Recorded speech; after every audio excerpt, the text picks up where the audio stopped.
The phrase Adam's ale means, Adam's ale শব্দের অর্থ কি? দেখো, number A dwelling place, number B water, number C dress, number D food. চারটা option আমরা পেয়ে গেলাম। এবার এই ফ্রেজটা, অ্যাডামস এল ফ্রেজটাকে যদি আমরা একটু এক্সপ্লেইন করি তাহলে কিন্তু আমাদের এটাকে মনে থাকবে। আচ্ছা, অ্যাডাম আমরা জানি, অ্যাডাম সম্পর্কে বাইবেলের মধ্যে রেফারেন্স আছে যে অ্যাডাম হচ্ছে ফার্স্ট ম্যান যাকে গড তার শাস্তি স্বরূপ গার্ডেন অফ ইডেন থেকে অর্থাৎ হেভেন থেকে এই পৃথিবীতে পাঠিয়ে দেন। আচ্ছা, অ্যাডাম সম্পর্কে আমরা জানি এবং তার পরে কিন্তু এই অ্যাডাম যখন একাকী ফিল করতে থাকেন তারপরে আমাদের প্রথম পাঠিয়ে দেন ইভকে, অর্থাৎ ইভ হচ্ছে ফার্স্ট ওমেন। আচ্ছা, এবার দেখো এল শব্দটা কিরকম। এল মানে কিন্তু ড্রিঙ্ক, অর্থাৎ বিয়ার বা ওয়াইন, এই টাইপের শব্দগুলোকে কিন্তু আমরা এল এর সঙ্গে কানেক্ট করি। আচ্ছা, এবার এর থেকে কতগুলো ওয়ার্ড আসছে, যেমন এল হাউস। এল হাউস মানে যেখানে ড্রিঙ্ক পরিবেশন করা হয় সেটা এল হাউস, এটাকে আমরা জানি।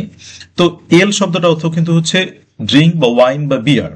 এইবার অ্যাডামস এল এই শব্দটাকে যদি আমরা এবার এক্সপ্লেইন করি তাহলে দাঁড়াচ্ছে অ্যাডামের এল, অর্থাৎ অ্যাডাম যদি ফার্স্ট ম্যান হন তার প্রথম ড্রিঙ্কটা কি ছিল, তার প্রথম ড্রিঙ্কটা যেটা থাকবে সেটাই আমরা এখানে মানে অর্থে পাচ্ছি, ধরে নেব।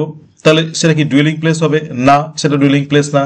তারপরে ওয়াটার, হ্যাঁ অবশ্যই, কারণ অ্যাডাম যখন প্রথম হেভেনে ছিলেন বা হেভেন থেকে যখন তাকে পাঠিয়ে দেওয়া হয় তার ড্রিঙ্ক হিসাবে তিনি প্রথম যেটা পান, পানীয় হিসাবে প্রথম পান, সেটা কিন্তু ওয়াটার, অর্থাৎ ওয়াটার তিনি কিন্তু পান করেন। যার জন্য কিন্তু অ্যাডামস এল এই শব্দটার মানে হচ্ছে ওয়াটার। আচ্ছা।